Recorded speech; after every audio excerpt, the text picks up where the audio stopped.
Break के बाद आपका स्वागत है। आप देख रहे हैं हमारी खास पेशकश। हम बात कर रहे हैं नोट पर चोट की। नोटबंदी की अचानक घोषणा से सबको चौंकाने वाली मोदी सरकार 8 नवंबर के बाद से लगभग रोज कोई ना कोई बड़ी घोषणा कर रही है। शुक्रवार को संसद में बताया गया कि सरकार ने प्लास्टिक करेंसी नोट छापने का फैसला किया और इसके लिए आवश्यक कच्चे माल की खरीद भी अब शुरू कर दी गई।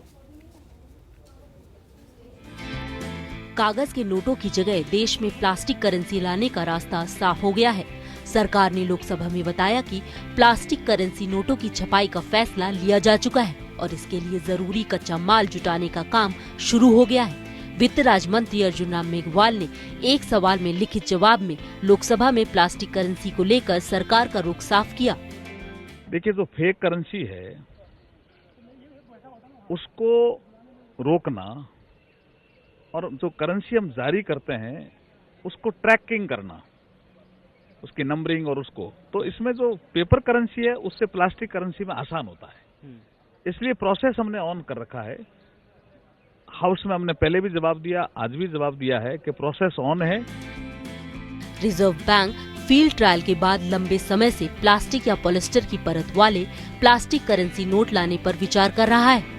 फरवरी 2014 में सरकार ने संसद को बताया था कि फील्ड ट्रायल के तौर पर भौगोलिक और जलवायु विभिन्नताओं के आधार पर चयनित 5 शहरों में 10-10 रुपए के 1 अरब प्लास्टिक नोट उतारे जाएंगे। इसके लिए कोच्चि, मैसूर, जयपुर, शिमला और भुवनेश्वर का चयन भी किया गया था, लेकिन तत्कालीन यूपीए सरकार ने इसे ठंडे बस्ते में डाल दिया था। फेक करेंसी को रोकने में प्लास्टिक करेंसी एक अच्छा माध्यम सिद्ध होता है। सर, क्या मैन्युफैक्चरिंग ऑन है या फिर सिर्फ नहीं, प्रोसेस ऑन है, इसके सारे प्रोसेस ऑन है। ठीक है, कमेटी भी फॉर्म की? हाँ, यस, बिल्कुल बिल्कुल, कमेटी भी सारे प्रोसेस। प्लास्टिक नोट औसतन 5 सालों तक सुरक्षित रहते हैं और इसकी नकल करना भी कठिन होता है। इसके अलावा ये कागज के नोटों की तुलना में ज्यादा साफ सुथरे दिखते हैं। सबसे पहले ऑस्ट्रिया ने नोटों को नकल से सुरक्षित रखने के लिए प्लास्टिक नोट शुरू किया था। Bureau report, APN। तो प्लास्टिक करेंसी को लेकर ये कहा जा रहा है कि उसमें एक सिक्योरिटी थ्रेड होगा और इससे फेक करेंसी पर रोक लग जाएगी। लेकिन अहम सवाल ये है अक्षय कि लगातार बार बार एक नई चीज घोषणा करने की जो कवायद है सरकार की वो जारी है। पहले कहा गया काले धन पे रोक लग जाएगा, फिर कहा गया कि हम कैशलेस इकोनॉमी की ओर बढ़ रहे हैं, इनकरेज किया गया कि ऑनलाइन ट्रांजैक्शन कीजिए। अब कहा जा रहा है कि प्लास्टिक करेंसी आ जाएगी। आम जनता के बीच भी कई तरह के घबराहट भी है, क्या नया होने वाला है। और अब शायद जनता के बीच में भी मैसेज जाने लगा है कि सरकार क्या खुद भ्रम की स्थिति में है। कभी ये कहा जाता है कि हम कैशलेस इकोनॉमी की ओर तेज गति से आगे बढ़ेंगे और इसके नतीजे बेहतर होंगे। अब प्लास्टिक करेंसी की बात कही जा रही है और ये भी है कि अब तैयारियां भी तेज गति के साथ चल रही हैं। खास मेहमान हमारे साथ लगातार जुड़े। लखनऊ से एक और खास मेहमान द्विजेंद्र त्रिपाठी जी हमारे साथ जुड़ गए हैं। आप प्रवक्ता हैं यूपी कांग्रेस के। दुर्येन जी, बहुत स्वागत है आपका हमारे साथ इस चर्चा में शामिल होने के लिए। प्रदीप जी, मैं इस पर आऊंगा। जैसा कि अभी आपने अर्थशास्त्री को सुना, वो भी साफ तौर पर यह कह रहे हैं कि प्लास्टिक मनी को लेकर कोई तैयारी नहीं है। अब तैयारियों की बात कही जा रही है कि हम तेजी से तैयारी कर रहे हैं। तमाम दिक्कतें, इतना आसान नहीं होगा मुकाबला अगर हम अमेरिका के साथ करने की कोशिश कर रहे हैं, लेकिन अभी हम काफी पीछे हैं। देखिए, ऐसा है कि दुनिया में ऐसी कोई करेंसी नहीं है जिसकी फेक करेंसी नहीं हो।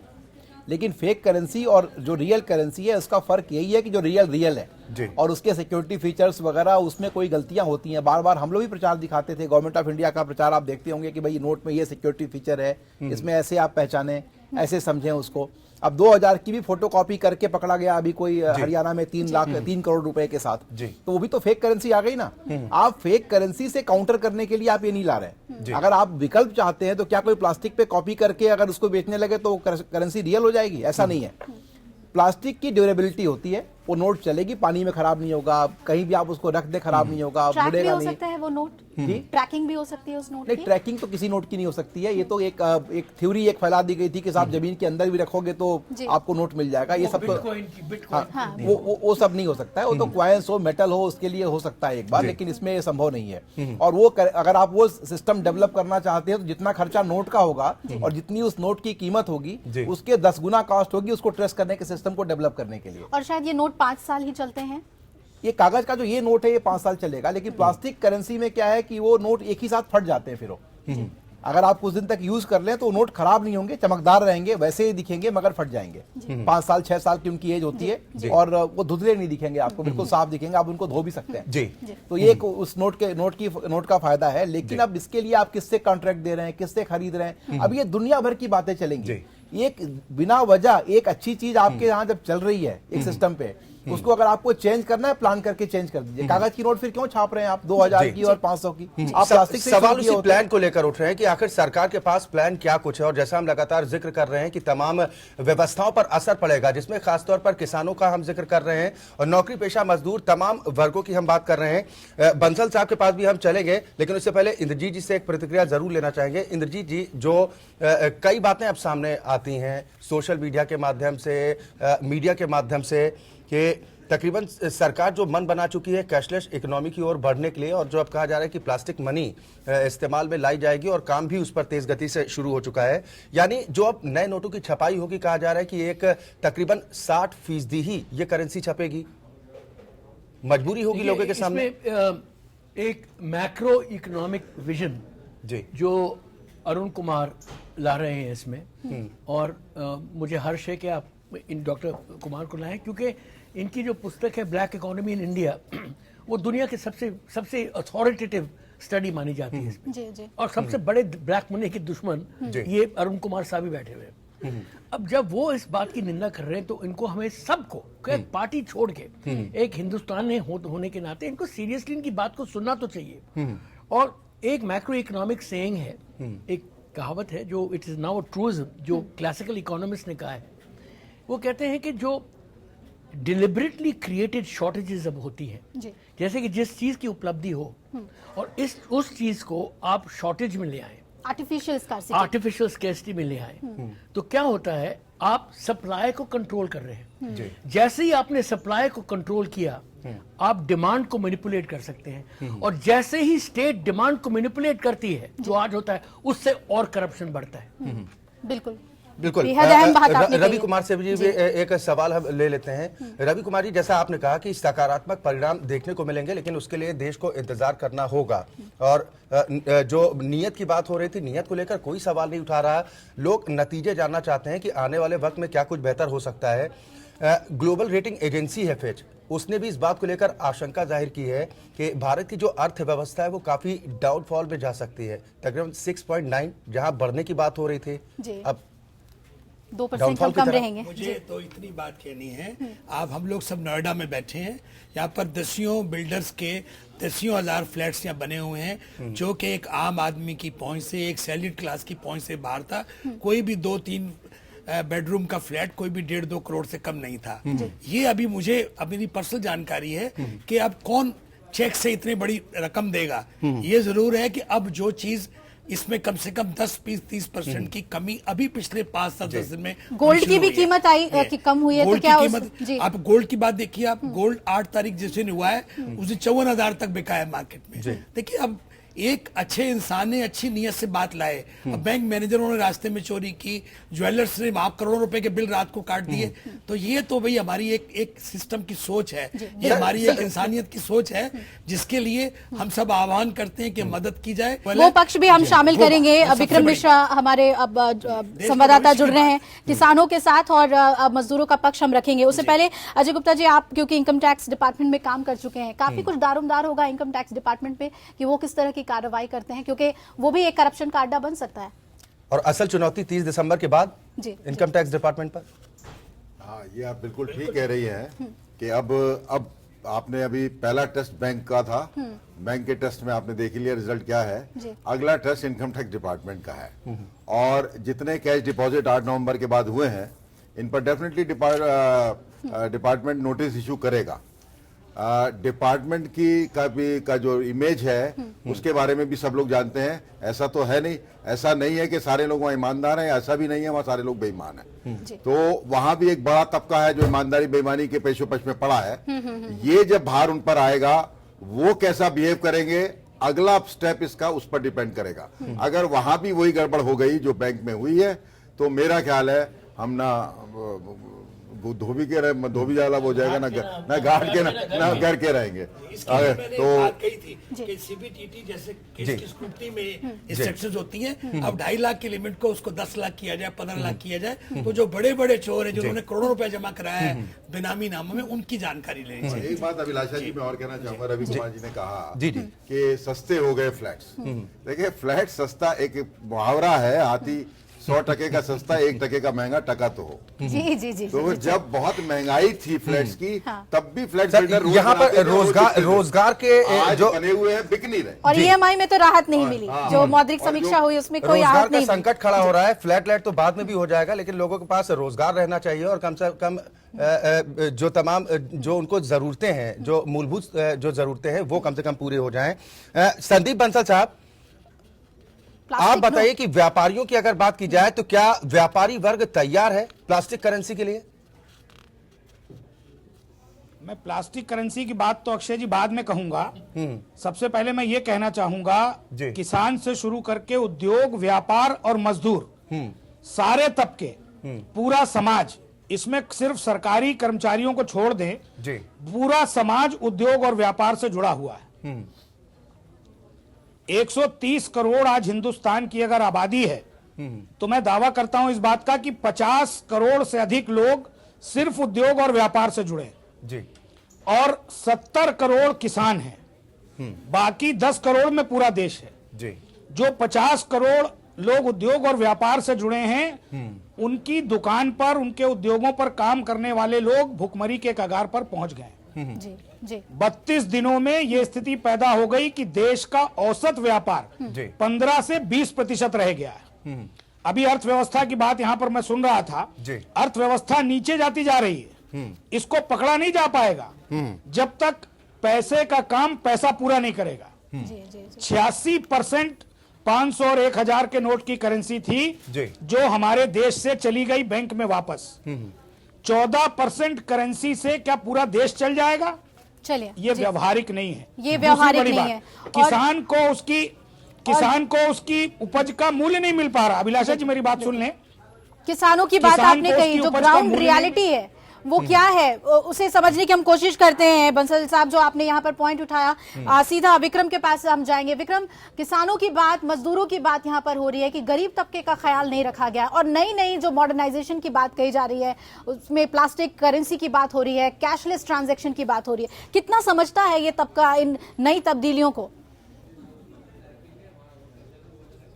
देखिए, निश्चित तौर पर इस वक्त हम खड़े हैं बस्ती के भेलवर गांव में, और यहां पर हम आपको बताना चाहेंगे कि यहां पर जो प्लास्टिक करेंसी की जो मांग चल रही है, या फिर जो नोटबंदी का जो फैसला लिया गया है, उससे कितना फायदा या फिर कितना नुकसान किसानों को हुआ है, उसको जानने के लिए हम बातचीत करते हैं। आप यहाँ के किसान हैं, आपको क्या लगता है, नोटबंदी हुई है, यह आप लोगों के लिए कितनी समस्या लेके आई है? हम लोगों को कोई समस्या नहीं है, हम लोगों को सही है, नोटबंदी अच्छा है। आपको क्या लगता है कि प्लास्टिक करेंसी की डिमांड चल रही है, क्या प्लास्टिक के नए नोट होंगे और सारी व्यवस्थाएं सुव्यवस्थित होंगी? आपको क्या लगता है? व्यवस्थित नहीं होगी, वो ठीक है, कोनो गड़बड़ ना है, व्यवस्था कुल बढ़िया है। हाँ, कोनो आपत्ति नहीं। हाँ, देखिए, तमाम चीजें, ये मिलीजुली प्रतिक्रिया है। हमारे साथ कुछ और भी किसान हैं। आप लोग खेती करते हैं, नोटबंदी का असर आप लोगों की खेती पे कितना दिखा? खेती पर कोई समस्या नहीं आई, खेती तो होती गई, और मोदी जी ने जो काम किया बहुत बढ़िया काम किया है। हम किसानों को कोई बहुत दिक्कत नहीं है, जो दिक्कत हो आराम से झेल लिया जाएगा, लेकिन आगे के लिए तो बढ़िया रहेगा। ये जो बड़े बड़े लोग हैं, पूंजी रख लिए हैं, तो कम से कम उनका नुकसान हो, हम लोगों के लिए नुकसान नहीं है।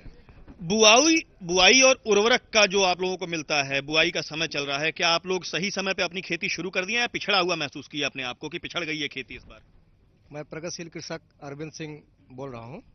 हमको राष्ट्रीय लेवल पर जो है पुरस्कार भी मिल चुका है, गुजरात सरकार से 51,000, और जमशेद जी टाटा कृषक अवार्ड से भी जो है हमको 21,000 रुपया मिल चुका है।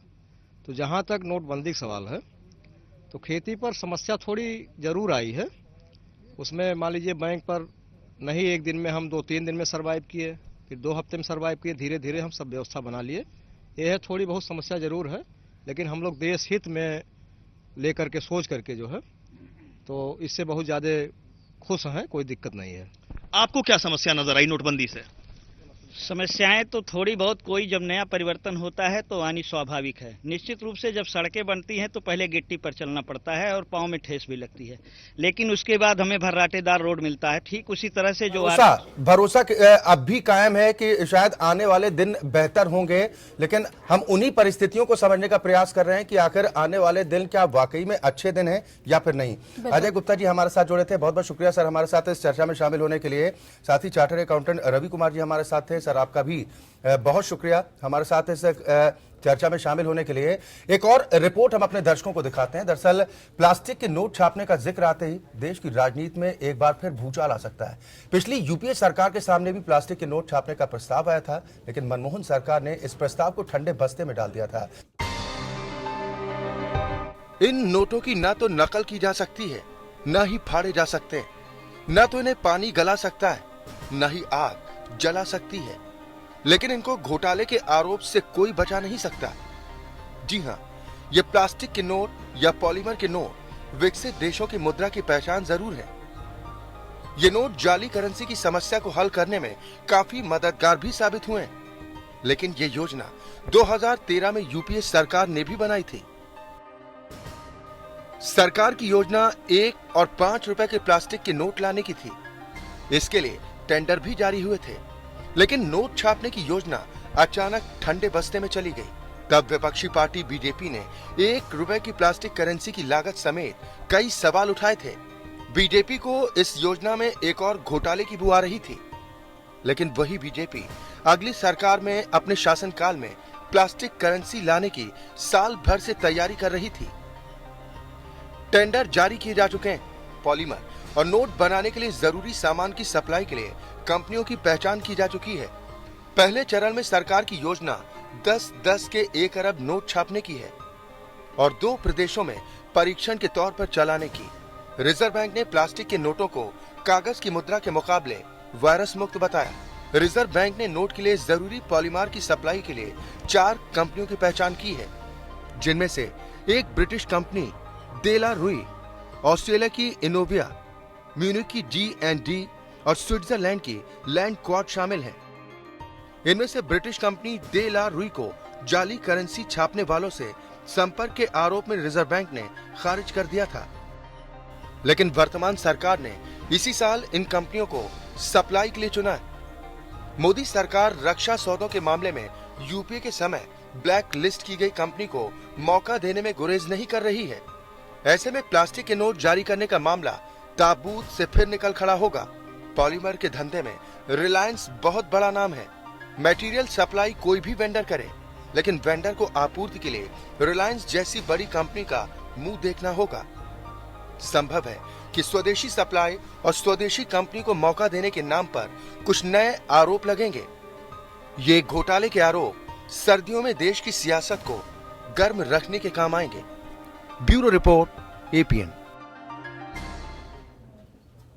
तो ये अब बेहद अहम हो जाएगा कि प्लास्टिक नोट को लेकर किस तरह के पॉलिटिकल राजनीतिक सरगर्मियां देखने को मिलती हैं। हमारे बीच 2 और खास मेहमान जुड़ गए हैं। हमारे साथ हृदय नारायण दीक्षित जी, बीजेपी के प्रवक्ता, जुड़ गए हैं। सर स्वागत है आपका। और अरुण गुप्ता, अध्यक्ष होटल महासंघ दिल्ली से, बहुत बहुत स्वागत है आपका। तो जो अगर हम कांग्रेस की बात करें अक्षय, तो लगातार ये एक नई बात सामने आ रही है। राहुल गांधी ने अपने बयान में कहा था कि घोटाला है ये एक तरह का, और ये मुझे लगता है कि बड़ा एक हथियार उनके हाथ लग गया है कि पूरे राय ले लेते हैं। द्विजेंद्र त्रिपाठी जी हमारे साथ लखनऊ से जुड़े हैं। द्विजेंद्र त्रिपाठी जी, क्या कहना चाहेंगे? आपकी पार्टी की तरफ से हालांकि तमाम सवाल उठाए जा रहे हैं लोगों की दिक्कतों परेशानियों को लेकर, लेकिन सरकार की तरफ जो स्टैंड बार बार बदला जा रहा है, कैशलेस इकोनॉमी की बात, अब प्लास्टिक मनी, कितना तैयार है देश प्लास्टिक मनी को लेकर? और घोटाला कहां नजर आ रहा है आप लोगों को? सवाल प्लास्टिक मनी का नहीं, सवाल तो बात इस पर होनी चाहिए कि आखिर में ये नोटबंदी की बात क्यों की गई सरकार की तरफ से। कितने लोगों ने मिल करके एक कमरे में बैठ करके कितने लोगों ने तय किया? क्या इसमें अपने मंत्रिमंडल को विश्वास में लिया गया? क्या हिंदुस्तान की जनता को विश्वास में लिया गया, या सिर्फ उद्योगपतियों को विश्वास में लेकर के ये सारी कार्रवाई कर दी गई? और सरकार अब फंसती हुई नजर आ रही है। जब प्रधानमंत्री फंसते हुए नजर आ रहे हैं तो उन्होंने वित्त मंत्री को आगे किया और कहा कि कैशलेस सिस्टम ही पूरे देश में लागू किया जाएगा। कुछ छोटी मोटी घोषणाएं भी की उन्होंने। मैं कह रहा हूं अगर कैशलेस ही करना है तो फिर आखिर में नोट की छपाई क्यों? नोट की छपाई, नए नोट की छपाई, फिर उसके बाद प्लास्टिक नोट पर आने की बात, तो सब मिलाकर के अगर कहा जाए तो ये सिर्फ और सिर्फ डायवर्जन है। और क्या इसके पहले पूरी दुनिया में कई जो देश ऐसे हैं जहां उन्होंने इस तरह के नोटबंदी पर कई बार जो है उन्होंने पाबंदी लगाई है, उस पर रोक लगाई है, लेकिन कितने समय के लिए, उसके पीछे का कारण क्या रहा है, ये जानना बहुत जरूरी है। दूसरी बात यह है कि अभी रवि कुमार जी बैठे थे, चार्टर्ड वहां पर सीए थे, हम वो चले गए, हम जानना चाहते तो उन्होंने कहा बहुत सारे फायदे हैं। सिर्फ मैं ये जानना चाहता था कि वो फायदा है क्या। ये तमाम जो परिस्थितियां हैं कि जो आने वाला वक्त है, हालांकि भरोसा अभी भी लोगों को है कि अच्छे दिन आ सकते हैं, लेकिन अब प्लास्टिक मनी, कैशलेस इकोनॉमी की तरफ आगे बढ़ने की बात कर रहे हैं, लेकिन जो समस्याएं आने वाले वक्त में अभी से दिखाई दे रही हैं, उन पर कैसे लगाम कस पाएगी सरकार? अगेन एक पत्रकार की हैसियत से और पत्रकार की निगाह से और अनुभव से मैं सिर्फ ये कहना चाहता हूँ कि मैं जो भी लोग ज़्यादा सुनहरे सपने दिखाते हैं उनसे मैं डरता हूँ, क्योंकि एक कहावत है that the road to hell is paved with good intention. अच्छी नीयत होती है और लोग हमें स्वर्ग दिखाने की कोशिश करते हैं जी, और कहीं ना कहीं भूल भटक के वो कहीं नर्क की तरफ ना पहुंच जाए। तो जो सुनहरे सपने जो भी दिखाते हैं वो हमेशा ही गरीब का नाम लेके सुनाते हैं। मैंने ये उदाहरण कई बार दिया है। मैंने कहा मिसेस गांधी ने भी सुनहरे सपने दिखाए थे गरीबी हटाओ के, और जब इमरजेंसी लगाई थी उनने, बहुत लोग मानते थे कि अनुशासनहीनता की वजह से हमारा देश दरिद्र, हमारा देश पॉवर्टी की तरफ बढ़ रहा है, बट उनको फिर नतीजा पता चला क्योंकि उनके कान बंद थे। उनने जो चीख और पुकार जो आम आदमी की थी उन्हें सुनी नहीं। हमारे नेहरू जी ने, उनकी भी मैं कहता हूँ, आलोचना करता हूँ कि वो समझते थे कि गरीबी हटाने का एक जो दीनदयाल उपाध्याय अपोज करते थे कि वो समझते थे कि इसका एक सिर्फ यही तरह, और राजा गोपालचारी अपोज करते थे कि एक ही फैसले के एक सोवियत स्टाइल सोशलिज्म लाई जाए। अब वो सोशलिज्म जो नेहरू ने खड़ी की, और उनके चरित्र पे कोई दाग नहीं था, ना इंदिरा के चरित्र पे ना इनके चरित्र पे, मगर वो सोशलिज्म की वजह से एक ब्यूरोक्रेसी जो खड़ी हो गई यहाँ पर बिल्कुल सोवियत स्टाइल, उसने भी गरीब का गला घोट दिया। सर लेकिन प्रदीप जी, मैं आपसे जानना चाहूंगी कि प्लास्टिक करेंसी जारी करने, वो भी ट्रायल पे आप कर रहे हैं, 10 रुपए के नोट पहले छापेंगे, मंशा क्या लग रही है? क्या सिर्फ इंटरनेशनली इसे कॉपी करने की मंशा हम कह सकते हैं कि और देशों में है तो हम भी करेंगे? नहीं, ये बहुत पुराना रिफॉर्म है। मनमोहन सिंह जी के टाइम में इसको प्रपोज किया गया था, और उस समय इसको इसीलिए नहीं किया गया था कि इसमें कुछ पर्टिकुलर एक दो इंडस्ट्रियलिस्ट की मोनोपोली हो जाएगी, और ये उचित नहीं होगा हमारे जैसे इकोनॉमी के लिए कि हम हर 5 साल में नई नोट बदल दें। ये हमारे लिए संभव नहीं होगा, इसलिए उसको उस समय नहीं किया गया था। अभी अगर सरकार इस बात की कोशिश कर रही है तो करने में कोई बुराई नहीं है। दुनिया के बहुत से विकसित देश इस तरह की इकोनॉमी पे चल रहे हैं, लेकिन पहले उसका इमीडिएट कोई रीजन नहीं है, आज करने का कारण नहीं है। इसको आप 1 साल के बाद भी कर सकते थे और 1 साल के पहले भी कर सकते थे। अभी सरकार की सबसे बड़ी जो चैलेंज है वो ये है कि कम से कम जितने पैसे बैंक में लोगों के जमा हैं उतनी नोट उनके पास छप के आ जानी चाहिए, अगर आपको ये चलाना है तो। और बाकी जो प्रक्रिया है उसको लेकर के तरह तरह के आरोप प्रत्यारोप लगते रहेंगे। किसी भी व्यक्ति ने अभी तक, आज तक प्रधानमंत्री की नीयत पे सवाल नहीं उठाया है। लोगों ने सवाल उठाया है कि इसका इम्प्लीमेंटेशन बहुत बुरा हुआ, और प्रधानमंत्री जितना सरल समझते थे इसको उतना सरल रहा नहीं, क्योंकि जितने भी बैंक्स थे वहां से कोऑपरेशन नहीं मिला। और मान लीजिए मैं कहता हूं कि बैंक्स में बहुत गड़बड़ियां हुई, मगर कुल नोट ही आपने 3 लाख करोड़ छापा है अभी तक। तो अगर आपने 12 लाख करोड़ रुपए जमा है और 3 लाख करोड़ आपने नोट छापा है, और 24,000 रुपए अगर डिवाइड करें तो गिन करके 3 करोड़ लोगों में पैसे खत्म हो जाते हैं आपके। इस पर हम जवाब लेंगे हृदय नारायण दीक्षित जी से, वो अपना पक्ष रखेंगे, सरकार का पक्ष रखेंगे। लेकिन हमने मजदूरों की बात की, किसानों की बात की, अक्षय आधी आबादी की बात भी यहाँ शामिल बिल्कुल, महिलाओं की बात करना यहाँ पर बेहद जरूरी हो जाता है। ये सवाल दरअसल इसलिए उठ रहा है कि एक तरफ सरकार कह रही है कि हम कैशलेस ट्रांजैक्शन की ओर बढ़ेंगे जिससे देश को बहुत फायदा होगा, प्लास्टिक मनी की भी बात हो रही है। क्या महिलाएं इसके लिए तैयार हैं अभिलाषा? जी बिल्कुल, क्योंकि सरकार की अगर बात की जाए तो सरकार लोगों को डिजिटल लॉलीपॉप दे रही है, लेकिन ये डिजिटल महिलाओं की परेशानियों को दूर नहीं कर रहा। महिलाएं किस समस्या से परेशान है, ये जानने के लिए संवाददाता श्वेता ने बातचीत की नोएडा में कुछ महिलाओं से। नोटबंदी का 1 महीना करीबन पूरा हो चुका है। बहुत मुश्किलें आ रही हैं लोगों को। स्मॉल सेक्टर्स, लार्ज सेक्टर्स काफ़ी ज़्यादा अफेक्टेड है। और इन सब के बीच में अगर हम बात करें तो एक रोज़मर्रा की ज़िंदगी चलाने वाली एक गृहिणी की बात करें तो वो कैसे इस नोटबंदी से अफेक्टेड, आइए जानते हैं। हम हैं नोएडा के 9 सेक्टर में और यहाँ पे मेरे साथ कुछ महिलाएं हैं। इनसे पूछते हैं हम कि कैसे नोटबंदी ने इन्हें अफेक्ट किया है। तो मैम, पहले आप बताइए, नोटबंदी जैसे हुई, जब ऐलान हुआ था पिछले महीने 8 तारीख को, तो उसके बाद का जो आपका जीवन है उसके बाद बताइए कि कैसे प्रॉब्लम्स आप फेस कर रही हैं। मैम, प्रॉब्लम क्या, आप बैंकों में जाइए, लाइन लगाइए। हम लोगों के पास इतना समय नहीं होता है कि लाइन लगाएं, लेकिन अब जो सरकार कर रही है ठीक कर रही है, अब उसमें हम लोग क्या कर सकते हैं, लेकिन आप प्रॉब्लम तो हो रही है। 500 और 1000 के नोट जिस दिन बंद हुए थे, मैम आप बताइए, 500 और 1000 के नोट बंद हुए थे, 2000 के नए नोट आए थे, तो बैंकों में आपने कितनी देर लाइन लगाई और बैंकों के पास अब गई? नहीं, मैं बैंक में अभी तक नहीं गई हूँ, मेरे हस्बैंड जाते हैं। अच्छा, तो आप हस्बैंड से ही प्रॉब्लम तो हुई होगी? हाँ, प्रॉब्लम तो है। 2000 का नोट मेरे घर में 4 दिन से रखा है, 4 दिन से खुला ही नहीं मिल रहा है उसका। ये मुझे बताइए कि सरकार जो है स्वाइप मशीन लेकर आई है, पेटीएम, नए चीजें, तो इस बारे में आप सबको जानकारी है इसकी? जी हाँ, है जानकारी। तो आप यूज करती हैं ई बैंकिंग, कभी किया है आपने? जी नहीं, अभी तो नहीं यूज किया मैम। अभी ये सारी चीजें यूज नहीं की हैं। तो जैसे कि महिलाएं यहाँ पे बोल रही हैं कि उन्हें फिलहाल तो कोई प्रॉब्लम नहीं है। एक और महिला है मेरे साथ यहाँ पे, इनसे जानते हैं कि जैसे आप बता रही थी कि आपकी बेटी की शादी रुक गई। नहीं, बिल्कुल स्क्रीन पे बताइए, आप बेटी की शादी, क्या प्रॉब्लम हुआ नोटबंदी के बाद से आपको? लेने जाते 10,000 रुपया तो देते 2,000 रुपया। 16 तारीख को हमारे लड़के की शादी था गाँव में और पैसा ही नहीं दिया तो नहीं। तो ये तमाम दिक्कतें अभिलाषा, कम से कम एक सच्चाई तो है कि कैसे कैशलेस ट्रांजैक्शन करें, ये तो महिलाओं के लिए दिक्कत है। और खास तौर पे जब साइबर क्राइम की हम बात करते हैं तो और भी ज्यादा डर जाते हैं हम कि कहीं पॉकेट से पैसे ना निकल जाएं। खुद मैं डरती हूँ कि कैसे ऑनलाइन ट्रांजैक्शन, महिलाएं कैसे हाईटेक होंगी। हृदयानंद दीक्षित जी, ये हम दिल्ली एनसीआर की आम जनता की आवाज को सुनाने की कोशिश कर रहे थे, जिनमें महिलाएं भी शामिल हैं। हम बात उस तबके की कर रहे हैं, चाहे पूरब से पश्चिम तक की बात करें, उत्तर से दक्षिण की बात करें, ग्रामीण इलाकों की।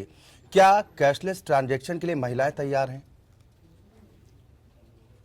देखिए, पूरी जो बात अब तक मेरे आने के बाद यहाँ आई है जी, उसे मैं 2 भागों में बांट रहा हूँ ताकि आपका समय मैं कम लूँ। जी।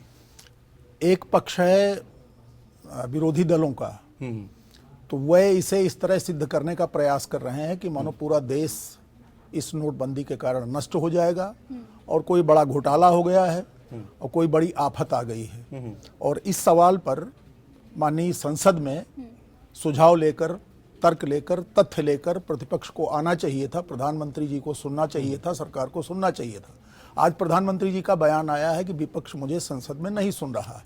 अगर वहां बातें आ गई होती रिकॉर्ड पर तो ज्यादा जानकारियां होती हैं और विपक्ष भी सकारात्मक सुझाव लेकर अगर आता। हेराल्ड लास्की का मैं नाम लूंगा, बहुत बड़े विद्वान हुए हैं पॉलिटिकल साइंस के और अनेक प्रतिष्ठित पदों पर रहे हैं। उन्होंने विपक्ष के मुख्य 3 काम बताए थे। पहला बताया था टू प्रपोज द गवर्नमेंट, दूसरा टू अपोज द गवर्नमेंट, और अगर विपरीत परिस्थिति हो तो टू डिपोज द गवर्नमेंट के लिए प्रयास करना।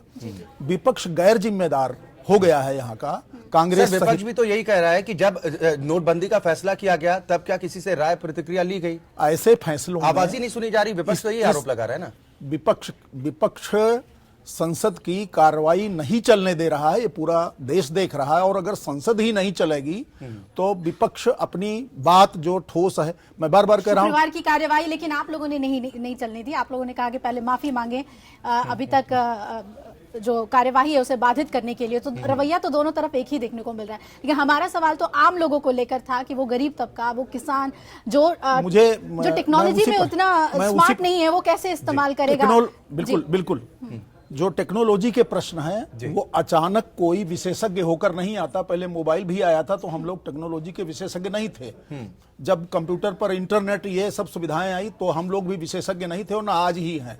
लेकिन धीरे धीरे जब लोग व्यवहार बदलते हैं और अनेक चीजें हमारे जीवन का अंग बनती है और उनसे हम सुविधा प्राप्त करने का प्रयास करते हैं तो धीरे धीरे चीजें आती हैं। एकदम से टेक्नोलॉजी पर ना तो मोबाइल पे हम गए, ना इंटरनेट पे गए, ना कंप्यूटर पर गए। इतना वक्त हो गया, आप जिस तरह से करें, इतना वक्त हो गया कि आप अब भी ये स्वीकार करते हैं कि एक बड़ा हिस्सा, एक बड़ा तबका ऐसा है जो आज भी टेक्नोलॉजी से कहीं ना कहीं दूर है। खासतौर पर मोबाइल की अगर आप बात कर रहे हैं, एटीएम से ट्रांजैक्शन करना कितना आसान। आपका मैं बात सम्मान करता हूँ जी। और आप जो कह रहे हैं, आप बड़े निष्पक्ष तौर से आपने 2 हिस्सों में बांटा है और मैं अच्छी तरह से दूसरा हिस्सा रहेगा। नहीं कोई बात नहीं मगर एक बात मैं सिर्फ एक बात जताना चाहता हूँ कि आपका ये कहना ठीक है, टेक्नोलॉजी जब आती है धीरे धीरे उसको स्वीकार करते, धीरे धीरे उसको समझता है। मगर देखिए ये जो टेक्नोलॉजी चाहे केबल टीवी की थी चाहे फोन पे थी, वो मार्केट में लाई गई थी क्योंकि थोड़ा सा उसके बाद डिमांड गया था, वो ठोसी नहीं गई थी हमारे। ये जरा हमारे गले में ठोस रहे हैं, ये फर्क है। इसमें एक बात ये फर्क है सर यही फर्क है कि भारत में आपको ये जानना चाहिए कि 40% लोग अशिक्षित हैं, जो जानते नहीं, जो पढ़ नहीं सकते। तो इस परिप्रेक्ष्य को ध्यान में रख के और फिर प्लान करना चाहिए था। आप बिल्कुल सही लाइन पे हैं और देखिए आपसे बढ़िया कोई इस पार्टी को डिफेंड करने के लिए इस समय कोई और नहीं है। लेकिन धीरे धीरे की बात बोलने के लिए शब्द नहीं है जी सर। लेकिन आपने कहा था कि धीरे धीरे, लेकिन क्या ये धीरे धीरे अचानक से लगाया हुआ ब्रेक नहीं है और वो एक्सीडेंट कर देता है? भारत सरकार ने या प्रधानमंत्री जी ने कैशलेस योजना के लिए कोई शासनादेश या कोई ऑर्डिनेंस नहीं जारी किया कि इसको कल तक नहीं करोगे तो आप पर कोई आफत आ जाएगी। ये तो हमारा जो ह्यूमन बिहेवियर है उस बिहेवियर में इस बात को जोड़ने की बात कही गई है। जी जी।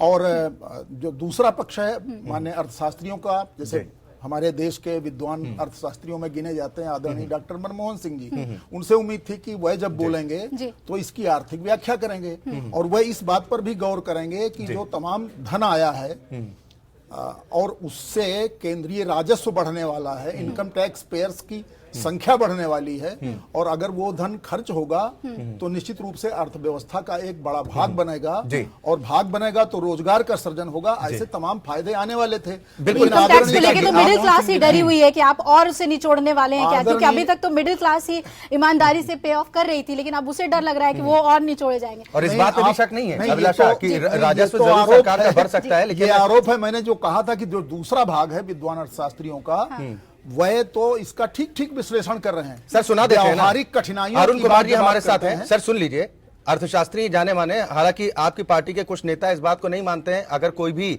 सवाल उठाता है तो कह दिया जाता है कि भाई इन्हें जानकारी नहीं है। अरुण कुमार जी हमारे साथ जुड़े हुए हैं, उनसे भी एक सवाल कर लेते हैं। अरुण कुमार जी, नोटबंदी को 1 महीने से ज्यादा का वक्त हो गया लेकिन जनता को अभी तक कोई राहत नहीं मिल पाई है। आपके हिसाब से क्या कदम उठाए जाने चाहिए ताकि जनता की जो परेशानी है वो थोड़ी कम हो पाए? देखिए, जैसे मैंने कहा कि अगर आप इतनी बड़ी तादाद में किसी के शरीर से खून निकालेंगे तो समस्या तो बहुत बड़ी है। हाँ? अब इससे मतलब धीरे धीरे करेंसी आएगी और करेंसी होल्ड भी हो रही है, तो जो शॉर्टेज है वो जल्दी खत्म नहीं होने वाली है। बैंक में आप जाइए तो बहुत सारे एटीएम हैं वो या तो काम नहीं कर रहे हैं। अभी खबर आई कि 2/3 एटीएम ठीक से काम नहीं कर रहे हैं, या उनमें पैसा नहीं है, या बैंकों में पैसा नहीं है, तो रैशनिंग हो रही है। तो रैशनिंग के चलते होर्डिंग हो रही है। तो मेरा मानना है कि ये स्थिति तब तक नहीं सुधरेगी जब तक कि काफी मात्रा में करेंसी नहीं आ जाएगी। लेकिन कैश क्रंच तो है इस वक्त आम जनता के बीच, ये कैश क्रंच क्यों क्रिएट किया गया? ये निश्चित रूप से हम लोग स्वीकार करते हैं कि व्यावहारिक कठिनाइयां आई थी, पहले सप्ताह ज्यादा थी, धीरे धीरे घट रही हैं। सरकार लिक्विडिटी बढ़ाने का ही प्रयास कर रही है, स्थितियां वही भी लिक्विडिटी बढ़ाने का ही प्रयास कर रही। मैं डॉक्टर मनमोहन सिंह जी को इसीलिए उद्धृत कर रहा था कि हम लोगों के लिए श्रद्धेय अर्थशास्त्री हैं और उन्होंने जो संसद में जिस तरह बातें की तो उसमें कोई सुझाव नहीं थे व्यावहारिक कठिनाइयां दूर करने के, आरोप ज्यादा थे। अभी आदरणीय जो हमारे अर्थशास्त्री जिनका आपने बताया अरुण जी का, उनका आदर करते हुए, उनको प्रणाम करते हुए मुझे निवेदन करना है कि उन्होंने बातें ठीक की लेकिन आशंकाएं ज्यादा व्यक्त की और आशावादी वो नहीं दिखाई पड़े। और शास्त्री को आशावादी भी होना चाहिए, उनके पास विश्लेषण है, एक दिशा है और प्रधानमंत्री जी की नीयत ठीक है, साफ है, ऐसा सब लोग कह रहे हैं। और जब एक ऐसा वातावरण, कोई इसका उद्देश्य पॉलिटिकल था नहीं कि हम कोई राजनीतिक लाभ इससे उठाने जा रहे हैं। लेकिन 50 दिन का वक्त, 50 दिन का वक्त मांगा था ना प्रधानमंत्री जी ने। आपने मनमोहन सिंह जी की बात आपने रखी और बहुत समझदारी से रखी आपने और बहुत आदर से रखी, ये इसकी मैं प्रशंसा करता हूँ। क्योंकि कभी कभी पार्टी के लोग होते हैं वो खैर बातचीत में जरा एग्जैजरेट कर देते हैं, मगर इसमें और भी आलोचना की है। जैसे गोविंदाचार्य ने, हम आफ्टर ऑल गोविंदाचार्य आरएसएस के आर्थिक विश्लेषक हैं और वो लीडर हैं ये अपने national what is the word for it, जो संगठन मंत्री थे जब मोदी जी That's right. मंत्री थे, And कौशिक बासु साहब वो वाजपेयी जी के भी एडवाइजर रह चुके हैं, इकोनॉमिक एडवाइजर। अमृता सेन जो आपके भारत रत्न हैं, तो इन्होंने भी ये कहा है कि ये कदम गलत है। तो थोड़े बहुत तो इतना ढीठ भी, इतने हमारे मुझे ये लगता है कि हमारे इतने ढीठ नहीं है जी, बिल्कुल, मगर बिल्कुल। आप जैसे लोगों की आवाज और उनके कार्यकर्ताओं की आवाज, जो गांव को, ग्रामीण क्षेत्र को और कस्बों को और मंडियों को समझते हैं, वो आवाज उनके कान तक मेरे ख्याल में नहीं पहुंच पा रही। सर, आपने ये उनकी गलती नहीं है, ये आपकी गलती है सर, ये आपकी गलती है। हमारे बीच अरुण कुमार जी भी हैं। ये कह रहा हूँ मैं पहले लखनऊ एक बार हम चल लेते हैं। बंसल जी कुछ कहना चाह रहे हैं, उसके बाद द्विजेंद्र जी आप भी इसमें रिएक्ट कीजिए। पहले बंसल साहब आप कुछ कहना चाह रहे हैं जी। देखिए, काफी देर से हम लोग चर्चा कर रहे हैं। मैं एक सबमिशन इसका देना चाहता हूं, क्योंकि मैं देश के 14-15 राज्यों में उद्योग और व्यापार जगत के लोगों से जुड़ा हुआ हूं जी। उत्तर प्रदेश के शहर में भी और गांव में भी सब तरफ के व्यापार और उद्योग से मैं जुड़ा हुआ हूं। एक एक गांव और शहर की जानकारी रखता हूं। मैं अभी आगरा से चल करके यहां पहुंचा हूं आपके इस बहस में हिस्सा लेने के लिए। मैं ये कहना चाहता हूं कि प्रधानमंत्री जी ने एक निर्णय लिया, पूरा देश उनके साथ खड़ा था, आज भी खड़ा है। मैं ये नहीं कहता नहीं खड़ा, लेकिन जो बात मैंने पहले शुरू की, मैं वहीं पर इस बात को लेके जाऊंगा कि सेनापति का ये वो निर्णय है जिसमें उसने अपनी सेना को तैयार नहीं किया जी और युद्ध की घोषणा कर। बिल्कुल, यानी कि तैयारी नहीं है और इसका नुकसान हो रहा है उद्योग जगत को भी, स्मॉल इंडस्ट्रीज को खास तौर पे। अब ये स्थिति है कि उद्योग और व्यापार अगर ताले नहीं भी लगे हैं तो बंदी के कगार पर। आपको लग रहा है कि ये स्थितियां आने वाले वक्त के लिए ठीक संकेत नहीं दे रही हैं? प्रदीप जी, मैं आपके पास आ रहा हूं और फिर उसके बाद द्विजेंद्र जी के पास भी चलेंगे। आप कुछ कहना भी चाह रहे थे इस पर, उद्योग व्यापार को लेकर, चाहे पर्यटन की बात हो, किसान की बात हो, नौकरी पेशा की बात हो। देखिए, मैं केवल इतना ही कहना चाह रहा था कि देखिए, सरकार ने इस बात का आकलन नहीं किया। नोटबंदी का जो फैसला था वो नियत ये थी कि ब्लैक मनी इससे वापस आएगा जी। ब्लैक मनी से नोट का कोई संबंध नहीं है और बड़ा हिस्सा जो है और तरह के उसमें जाता है। ये ठीक प्रधानमंत्री जी को नहीं ब्रीफ किया गया और उनको नहीं बताया गया। शायद इस वजह से उन्होंने केवल इसी हिस्से पे ज्यादा हमला किया, जबकि जो बड़ा हिस्सा था, जो विदेशों में काला धन है या प्रॉपर्टीज में जो काला धन है, बजाय उसको लाने के उनका पूरा फोकस कैश पे हो गया। जो कैश की जो इकोनॉमी है, ये ज्यादातर मिडिल क्लास की और गरीबों की इकोनॉमी है। बड़े लोग बहुत कम इस्तेमाल करते हैं इसका। मैं इस पॉइंट को छोड़ रहा हूं। मेरा ये कहना है कि सेल टैक्स है। अब आपकी बिक्री नहीं होगी, सेल टैक्स का लॉस होगा, आपका सर्विस टैक्स का लॉस होगा, टूरिज्म का लॉस होगा, जो लोग लाइन में खड़े हैं मैन पावर का लॉस है। आपके भी ऑफिस में लगभग हर दिन 50 लोग तो लाइन में लगते ही होंगे। तो ये जो सारी बातें, और उनको भी कैश नहीं मिल रहा है। तो एक आदत भी होती है। मान लीजिए हर आदमी का एक जेब खर्च है, कोई 25,000 में रहता है, कोई 40,000 में रहता है, किसी के बैंक में 1 लाख पड़े हुए हैं और हर महीने वो 1 लाख खर्च करता है। मान लीजिए वो खर्च नहीं कर सकता। सारे अगर आकलन कर ले हम सारे के सारे इस घाटे का, जो घाटा हुआ है, तो ये घाटा करीब 80 लाख करोड़ के आसपास पहुंच जाता है। अगर आपको कुल गेन होगा तो आपको 3 लाख 4 लाख करोड़ गेन हो सकता है। जब पहले दिन सुप्रीम कोर्ट में केस आया था, तब ये आकलन था अटॉर्नी जनरल का कि हमको 5 लाख करोड़ मिलेगा, लगभग 10 लाख करोड़ बैंक में आएगा और 5 लाख करोड़ हमारे बैंक में जो नहीं आएगा वो हमारा फायदा है। लेकिन अब हालत बदल चुके हैं। 12 लाख करोड़ सरकार ने 3 तारीख तक बोला था, अभी आज 14.5 लाख करोड़ आ चुके हैं। तो अगर आपको मान लीजिए लाख करोड़ और बचे हुए हैं, वो आ जाएंगे।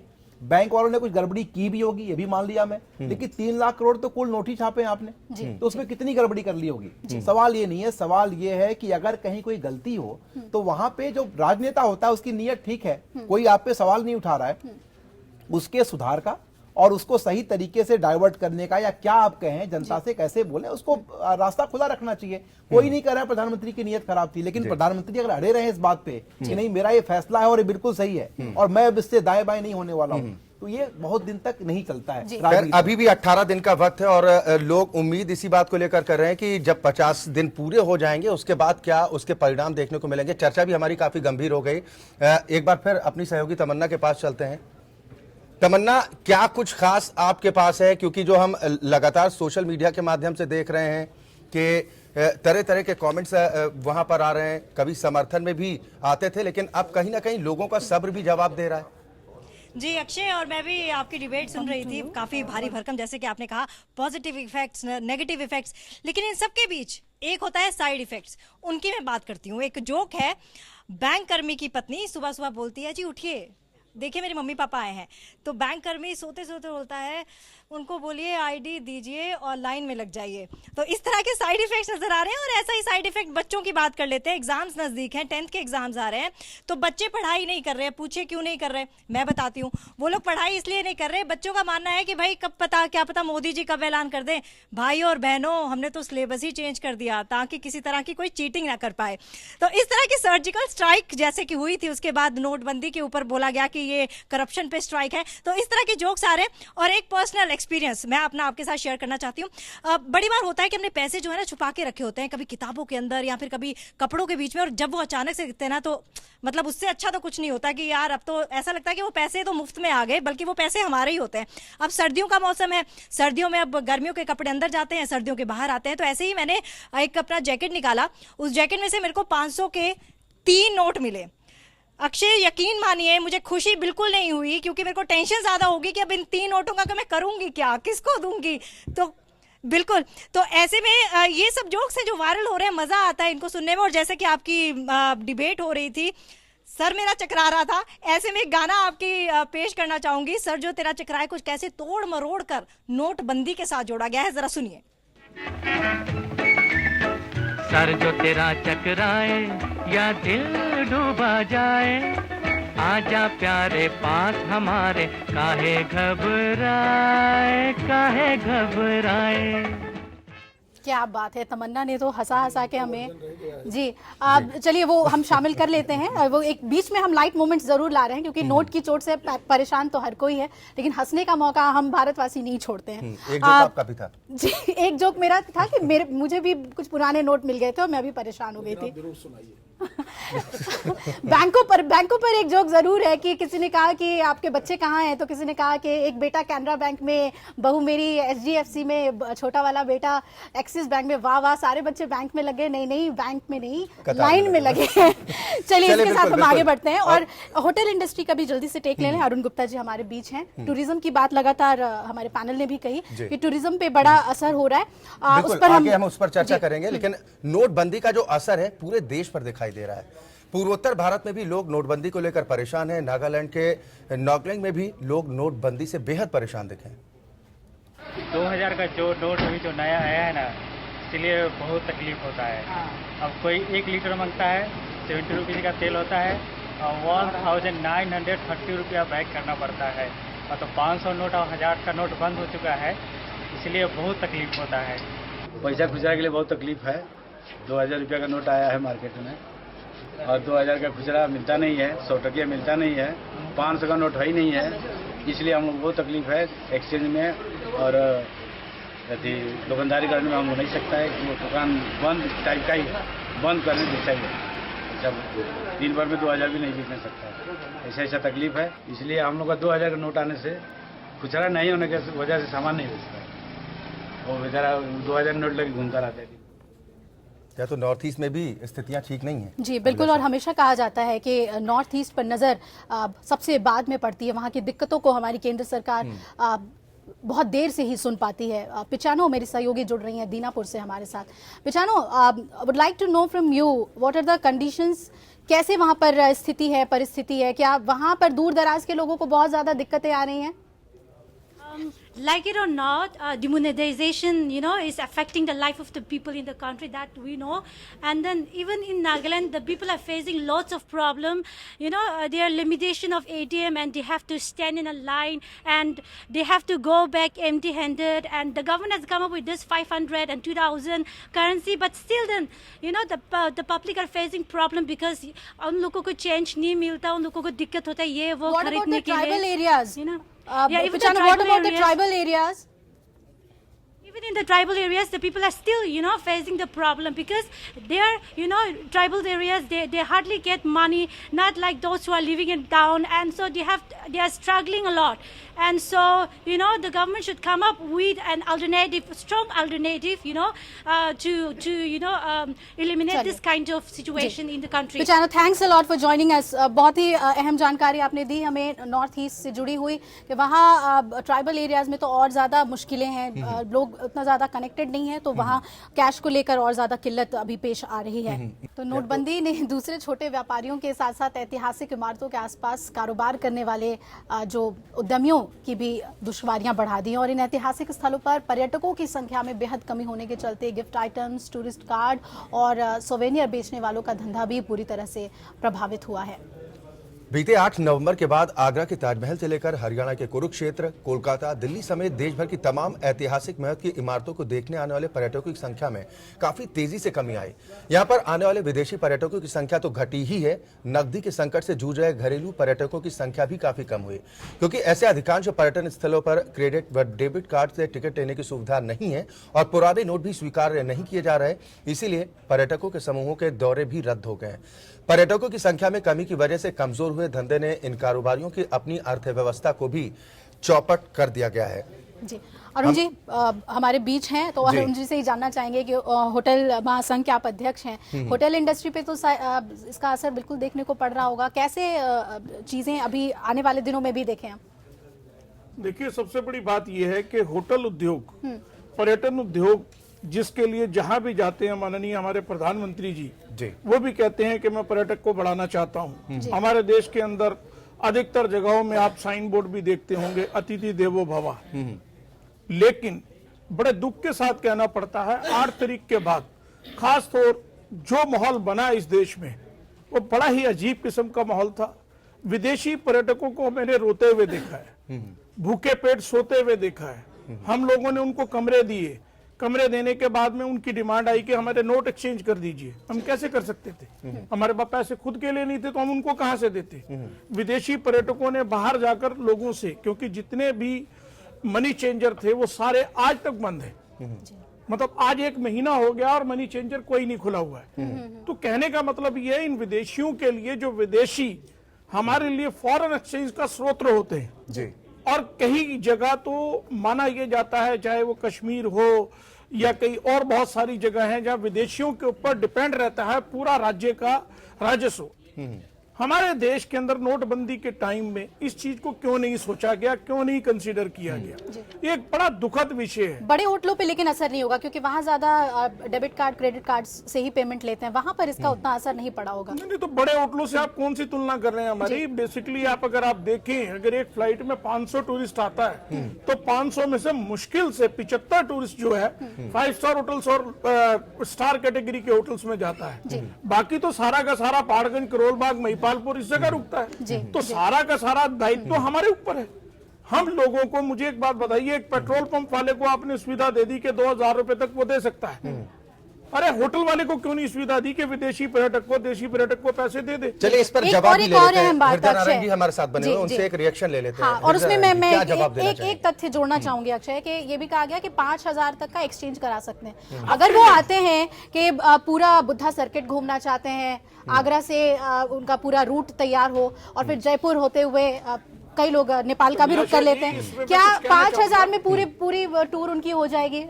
आप अपनी बात रखिएगा, उससे पहले हृदय नारायण जी। आप बहुत कम समय दे रहे हैं इस चीज के लिए, ये बहुत बड़ा मुद्दा है। और आने वाले टाइम के अंदर विदेशी पर्यटक वापस आएगा नहीं आएगा, इसके ऊपर क्वेश्चन मार्क लगा हुआ है। यानी पर्यटन को लेकर आपको लग रहा है कि पर्यटन को खासा नुकसान पहुंचा है? बांध दिया। कल एक फॉरेनर से मेरी बात हो रही थी, उन्होंने यहाँ तक प्रधानमंत्री को इंगित करते हुए ये वर्ड बोले जो मुझे बड़े दुखी लगे, लेकिन उसकी बात व्यवहारिक थी।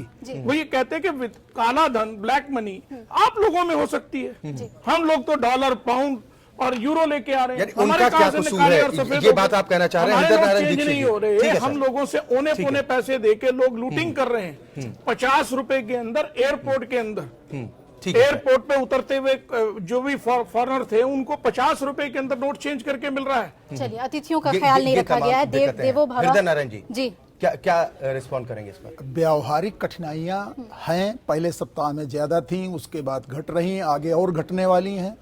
जो व्यवहारिक कठिनाइयां अपने घर तक तो ठीक है, लेकिन जब अपने हमारा वाक्य अपने अतिथियों पे असर पड़ने लगे तब तो थोड़ी जवाबदेही मांगी। हमारा वाक्य पूरा सुन लीजिए। आपने जो दिखाया है वो कठिनाइयों वाले पक्ष दिखाए, कृष्ण पक्ष ज्यादा दिखाया है। मुझे ये भी निवेदन करना है कि मैं उत्तर प्रदेश का शुक्ल पक्ष आप बताइए। मैं उत्तर प्रदेश का मुख्य प्रवक्ता हूँ। वाराणसी में शुक्ल पक्ष हम आपको जयपुर से भी दिखाएंगे। प्रधानमंत्री नहीं, आपका आदर है, आपका आदर है और आप देश सेवा कर रही हैं, जो दिखा रही है ठीक काम कर रही हैं, उसका स्वागत किया जाना चाहिए। हमारा पक्ष सुना जा रहा है, ये भी और अच्छी बात है। हमारा कहना है कि वाराणसी है, वाराणसी में भक्तों की, दर्शनार्थियों की भीड़ घटी नहीं है।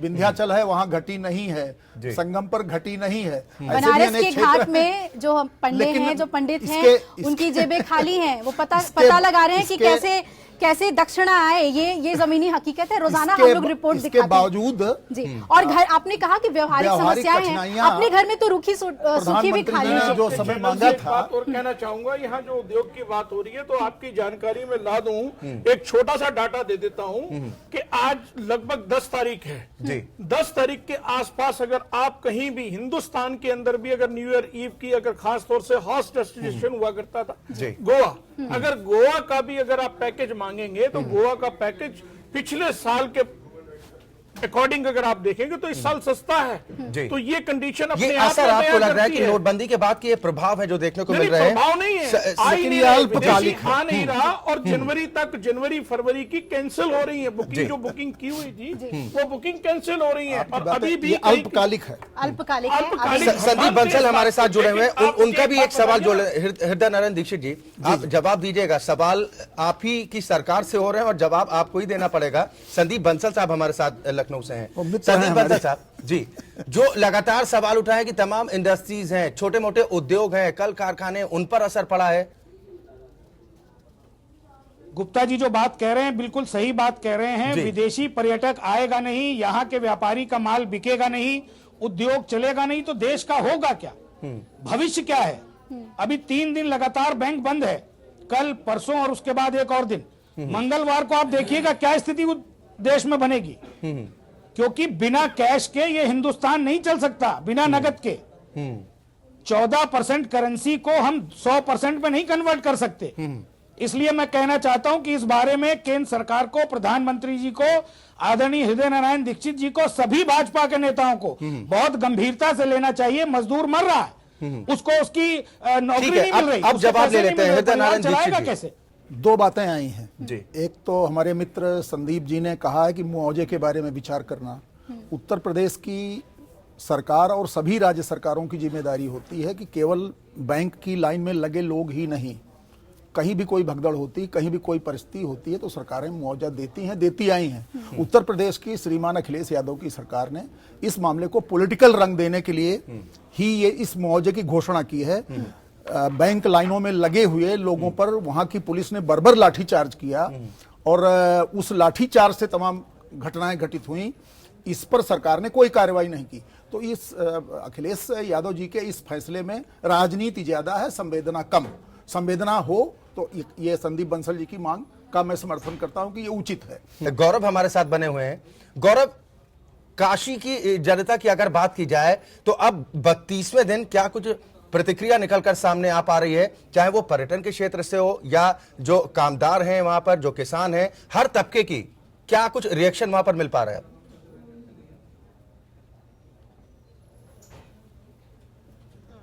अक्षय, देखिए जिस तरीके से आपने अभी जिक्र किया था कैशलेस ट्रांजैक्शन का, आपने जिक्र किया और टेक्नोलॉजी की आपने बात की। हमने देखा जिस तरीके से घाटों पर जो पंडे हैं वो बैठे हुए हैं, उनका व्यापार पूरी तरीके से ठप हो गया है।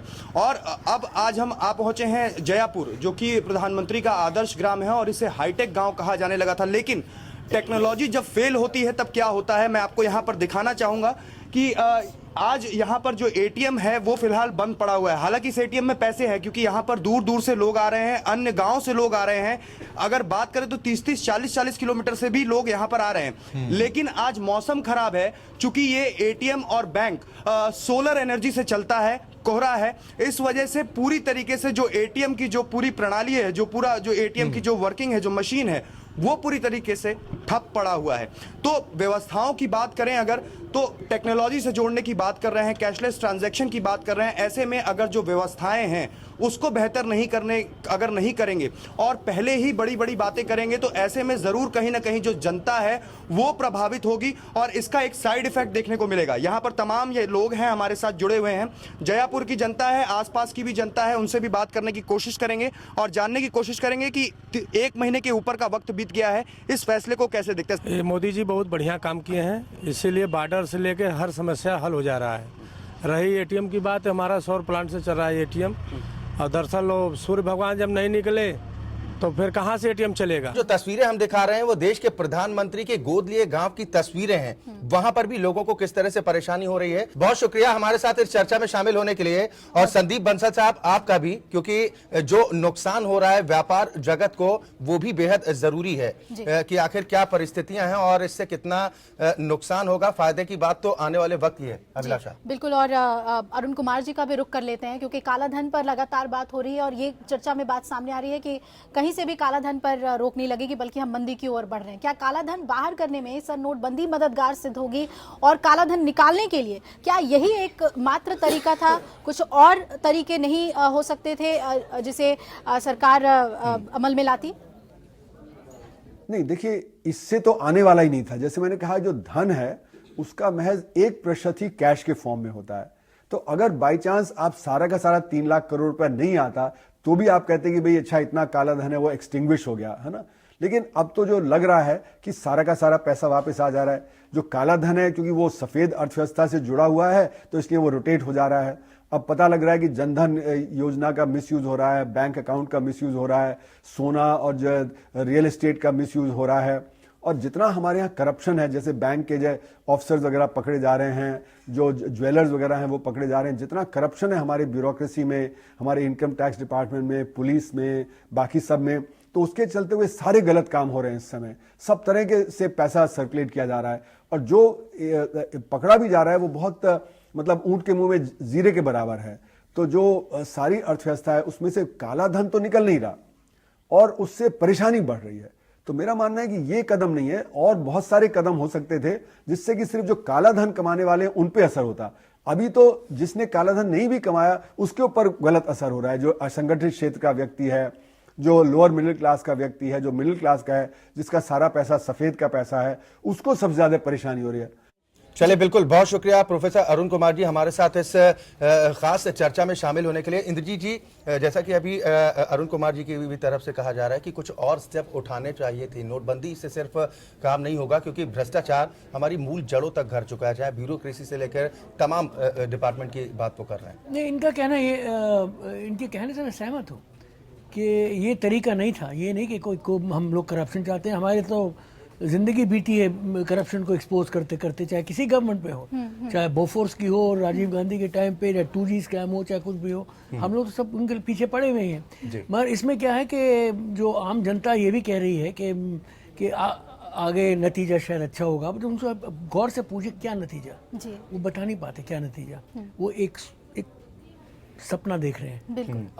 अब एक हमारे मोदी जी, कोई बात नहीं, पॉलिटिशियन है, वो भी एक सपनों के सौदागर हैं, और वो सपना देख रहे हैं। उनको पता नहीं कौन सा सपना है ये, और कहाँ ये काला धन। इनका ठीक कहना है, जो था वो निकल गया। ये जैसे कि अंडर इन्वॉइसिंग, ओवर इन्वॉइसिंग जो बड़े उद्योगपति कहते हैं, जो मशीनें खरीदी जाती है जो आती नहीं है, जिस तरह से विजय माल्या टाइप करप्शन है, और जो रियल एस्टेट में जो पैसा छुपाया गया है, जो गोल्ड में पैसा छुपाया गया है, असल में काला धन का ये डिमोनेटाइजेशन उससे 1% से कम। ये कैश इकोनॉमी, काली इकोनॉमी नहीं है। आज जो वही 10 रुपए मैं यहाँ से पाता हूँ और अगर दिखाता नहीं बैंक को, और वही 10 रुपए में एक अपने नौकर को तनख्वाह दे दूँ, उसका रंग तो कुछ नहीं है, उसके पास तो सफेद धन हो जाएगा। इसी अब सुझाव चाहिए, तो ये तो मैं कह रहा हूँ कि सबसे पहले आप एंटी करप्शन मेजर लाइए, लोकपाल को लाइए पहले, आप अकाउंटेबिलिटी लाइए सिस्टम में, हम सब आपको सपोर्ट करेंगे। और अभी जैसे कि अभी तमन्ना जो जोक्स कह रही थी, उसका जोक सुन के किसी ने मुझे भेजा, उन्होंने कहा, अंग्रेजी में है, सब समझते ही हैं, for corruption free India 99% of government should be removed. और उसका एक जवाब आया, कहता है and you will be surprise what 1% can do. देखिए आपको सुझाव मिल गया आपको सर। प्रदीप जी, आपको हंसा तो दिया जी। मैंने। और जैसा बदवार साहब ने कहा कि प्रधानमंत्री जी का भी एक सपना है, लेकिन अंतर होता है रात के सपना और दिन के सपने में। देखिए ऐसा है कि जनता से जो टिप्पणी आ रही है जी, या जो देश है वो पहले 10 दिनों तक पूरे प्रधानमंत्री के बयानों पर, प्रधानमंत्री की बात पे ब्लाइंडली ट्रस्ट कर रहा था। अभी भी जो गांव के लोग हैं वो प्रधानमंत्री की बातों पर बिल्कुल भरोसा करते हैं और ये प्रधानमंत्री के करिश्मे को दर्शाता है। लेकिन सवाल ये उठता है कि क्या प्रधानमंत्री जी को वास्तविक स्थिति का अंदाजा नहीं है? बिल्कुल है, और उनको ये मालूम है कि ये अब जो ये दाव है वो उल्टा पड़ चुका है। लेकिन वो ऐसे राजनेता हैं कि अगर आज की तारीख में इसको वापस लेने की तैयारी करें तो उनकी कुर्सी जाती है, और अगर वापस नहीं लें तो 6 महीने बाद जा सकती है, 1 साल के बाद जा सकती है, या अगले चुनाव में जा सकती है। तो ज्यादा अच्छा क्या है? ज्यादा अच्छा तो वही है कि 6 महीने 1 साल सर्वाइव किया जाए। ये तो इतना बड़ा दिल तो किसी का है नहीं कि अगर प्रधानमंत्री वाकई आकर के बोल दें आज कि हमने ये फैसला किया था ये सोच के कि ये कैशलेस इकोनॉमी होगी और ब्लैक मनी बाहर आएगा, लेकिन ये पैसे सारे के सारे अकाउंट्स में आ गए और कैशलेस इकोनॉमी के लिए अभी देश तैयार नहीं है, तो हम इसको 8 महीने के बाद इंप्लीमेंट करेंगे। अगर ऐसा फैसला कर दें तो कोई बुरा नहीं मानेगा इस बात का, और ना कोई ये कहेगा कि प्रधानमंत्री को समझ नहीं है। देखिए आप जब कोई चीज जाते हैं, आप रास्ते पे जा रहे हैं, रोड खराब होती है, रास्ता कटा हुआ, तो आप क्या करते हैं? बाईपास लेते हैं, कोई और रास्ता लेते हैं। अगर ये पता लग गया कि यहाँ का रास्ता खराब है और इस रास्ते से जाने पे जान जा सकती है, फिर भी कौन जाएगा? सवाल ये है कि प्रधानमंत्री जी को कोई सही बात बता रहा है या नहीं बता रहा है, या उनको मालूम है कि नहीं मालूम है? उनको बिल्कुल अंदाजा है राजनीतिक परिस्थितियों का, इस पूरी की पूरी बातचीत का। उनको केवल एक ही चीज समझ में नहीं आई, जब उन्होंने लागू किया इसको, तब उन्होंने किसी से सलाह लिया नहीं। ये उनका अपना खुद का अध्ययन और खुद का ज्ञान था जिसने उनको इस फैसले तक पहुंचाया। लेकिन जब आप पहुंच गए वहां पे, अब सुझाव आमंत्रित कीजिए, लोगों से लीजिए। आप ये बार बार, मैं पहले भी कह रहा था कि आपने ये कहा कि देखिए ये बताते तो लीक हो जाती बात, आप सारे लोगों को बुला के बंद कर देते। जी जी, आप वित्त जब बजट पेश करते हैं तो बंद ही करते हैं ना, और वो सिक्रेसी भी उसकी मेंटेन रहती है।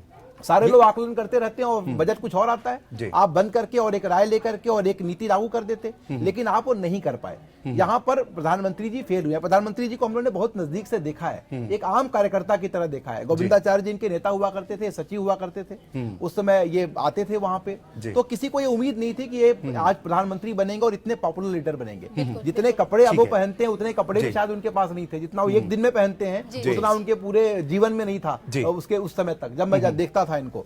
और खाना भी बड़ा साधारण खाते थे, जो बाद में इनके शौक लोगों के सामने आए, ये नहीं था इनके पास। लेकिन इनको ये समझना चाहिए कि देखिए अभी आज ये बात ठीक नहीं जा रही है, लोग परेशान हैं, हर जगह ये परेशानी हो रही है, उसकी किल्लत का रास्ता ढूंढिए।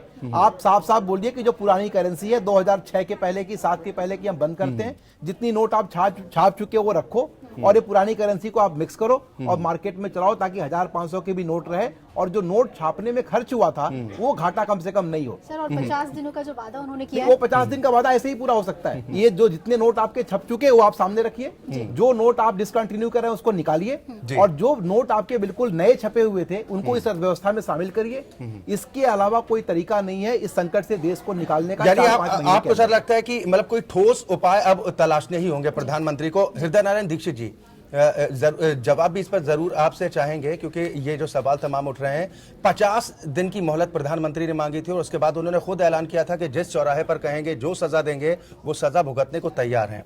खैर ये बात की बात है, लेकिन बीजेपी अंदर खाने क्या तलाश कर रही है कि अगर ऐसी कोई नौबत आती है तो अगले प्रधानमंत्री के तौर पर कौन हो सकता है? बहुत बड़ा काल्पनिक सवाल है, और काल्पनिक भी है, और इसमें बहुत आदर सहित की गप्पबाजी भी है। With due respect to your personality. Sir Advani ji को भी गुस्सा आ रहा है जी, अभिभावक नाराज हो रहे हैं। मुझे निवेदन करना है जी कि दुनिया को बदलने वाले जितने भी नायक महानायक हुए हैं, उन्होंने सपनों की बात की। पंडित जवाहरलाल नेहरू भी 14 अगस्त की रात यही बोल रहे थे कि देश ने सपना देखा था, और न्यूटन भी सपने की बात करता था, डॉक्टर राम मनोहर लोहिया भी सपने की बात करते थे। और वो सपना कि भारत समृद्धिशाली हो और भारत के प्रत्येक व्यक्ति के घर में, आंगन में समृद्धि आवे, ऐसा एक प्रयास किया गया है। मैं फिर स्वीकार करता हूं कि जो व्यावहारिक कठिनाइयां हैं वह हैं अपनी जगह पर, और उन्हें सुधार लिया जाएगा। आपके प्रतिष्ठित चैनल को बहुत बधाई कि तमाम क्षेत्रों से, देश के कोने कोने से आपने तमाम कठिनाइयों के विवरण प्रस्तुत किए हैं, और हम समझते हैं कि ये कठिनाइयां जो माननीय प्रधानमंत्री जी ने कुछ समय मांगा था, इस समय के पहले ही ठीक हो जाएगी। और बड़े संक्षेप में, क्योंकि वक्त की बेहद कमी है, बहुत जल्दी और एक फाइनल कमेंट भी इससे मान लेते हैं। अरुण गुप्ता जी, संक्षेप में क्या कहेंगे, कितनी उम्मीद, कितना भरोसा कि कम से कम होटल व्यवसाय हो या तमाम व्यवसाय हो, नुकसान नहीं होगा? देखिए, एक छोटा सा जुमला है कि उम्मीद पे ही दुनिया कायम है। उम्मीद तो कभी छोड़नी नहीं चाहिए। और जैसा कि माननीय प्रधानमंत्री जी ने कहा है कि अच्छे दिन आएंगे, तो हम लोग भी इस बात को लेकर चल रहे हैं कि अच्छे दिन आएंगे। ऐसा कहीं नहीं है कि टूरिज्म इंडस्ट्री की बात करें, जो कमी हुई है, जैसा अभी हमारे साथी ने भी कहा कि चलिए नोटबंदी के टाइम पे तो आपने किसी को नहीं पूछा, उसको सीक्रेसी रखी, लेकिन अब जो परेशानी आ रही है इसके अंदर ही कम से कम लोगों को जोड़कर आगे क्या हो सकता है, सरकार पहल करे। ठीक है दीक्षित जी, जैसा कि अभी कहा कि अच्छे दिन आएंगे, एक फिल्म थी कि करण अर्जुन आएंगे, करण अर्जुन तो आ गए, अब अच्छे दिनों के लिए कितना इंतजार करना पड़ेगा? अच्छे दिन तो हैं, और ये है जो इशू है जिस पर आप डिबेट करा रहे हैं, आपका प्रतिष्ठित चैनल डिबेट करा रहा है, इस पर आपने व्यावहारिक कठिनाइयां दिखाई। व्यावहारिक कठिनाइयां सरकार के भी संज्ञान में हैं, आप जैसे सजग मीडिया के माध्यम से और सरकार के संज्ञान में आ रही। भारतीय जनता पार्टी को पूरा विश्वास है और देश को विश्वास है, उत्तर प्रदेश में भी तमाम जगह से जहां आपने बातें सुनाई दिखाई हैं, तो विश्वास है कि ये अल्प समय में ये कठिनाइयां हैं और ये सब ठीक हो जाएंगे। चलिए, बिल्कुल उम्मीद इसी बात को लेकर की जानी चाहिए। बदवार सर, आपसे फाइनल कमेंट चाहेंगे, क्या कितना भरोसा रखना चाहिए? उस गजल की लाइन से, वादा फरामोश जी। मरने के बाद भी आंखें मेरी खुली रही, मरने के बाद भी आंखें मेरी खुली रही, आखिर आदत पड़ी हुई थी इंतजार, क्या आखिर इंतजार, आदत पड़ी थी इंतजार नहीं, आदत पड़ी हुई थी अच्छे दिनों के इंतजार की। अच्छा, इसलिए रुके। देखिए, मैं पहले भी कहता रहा हूं और अभी भी कह रहा हूं कि अगर किसी भी नेता को या सरकार को लगता है कि ये इंटरनेट से सारा काम हो सकता है, तो प्रधानमंत्री जी को एक सुझाव दूंगा कि वो अपनी स्पीच पे 7-8 घंटे ट्रेवल करके और जाके भाषण देके, पब्लिक को बुला के, टेंट के खर्चे करके और देश का 7-8 घंटे खराब करके टाइम नहीं खराब करें। बजाय इसके यूट्यूब पे अपना भाषण अपलोड कर दें और लोग उसको देख लें और उसका इम्पैक्ट उनको पता लग जाएगा। जी, अगर आप देखिए इस तरह की बात कर रहे हैं तो आपको फिर खुद वो प्रक्रिया अपनानी चाहिए। आप पहले उदाहरण तो दीजिए देश को कि देखिए मैं कैशलेस हो गया, मैं कैश नहीं खर्च करता, मैं इंटरनेट पे सारा काम करता हूं, और मेरे से आप सीखिए।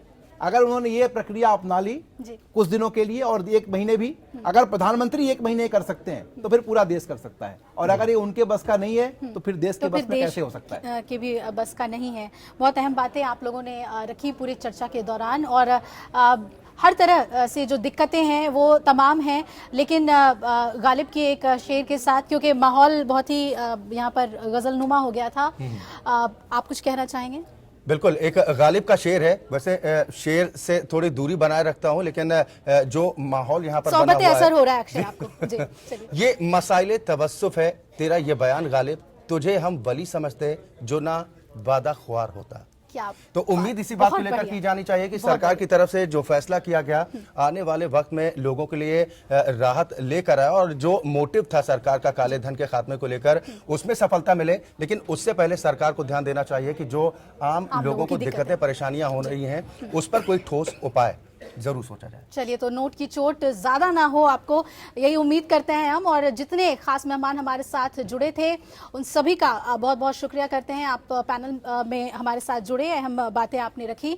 तो आज़ादी की लड़ाई के बाद संभवतः नोटबंदी ही ऐसा कदम है जिसमें समूचा देश बड़े स्तर पर प्रभावित हुआ है। अगर हम बात करते हैं इसके फायदे और नुकसान के बारे में, तो इसका आकलन हो या ना हो ये करना सही नहीं होगा। पूर्व पीएम मनमोहन सिंह ने इस बारे में सटीक टिप्पणियां की हैं। राज्यसभा में नोटबंदी पर बोलते हुए उन्होंने अपने भाषण में नोटबंदी को देश के इतिहास का सबसे बड़ा कुप्रबंधन करार दिया था। बिल्कुल, और मनमोहन सिंह ने यह भी कहा कि नोटबंदी के नतीजों को अभी नहीं जाना जा सकता, लेकिन कृषि, असंगठित क्षेत्र और लघु उद्योग नोटबंदी के फैसले से बुरी तरह से प्रभावित हुए हैं और लोगों का मुद्रा और बैंकिंग व्यवस्था पर से विश्वास खत्म हो रहा है। जिनको गलत उद्धृत किया था अर्थशास्त्र का, मैं भी छात्र हूं। ठीक है सर, हालांकि ऐसा नहीं है कि इन फैसलों से सिर्फ नुकसान ही हो, बल्कि निश्चित रूप से इस फैसले फैसले के फायदे भी हैं।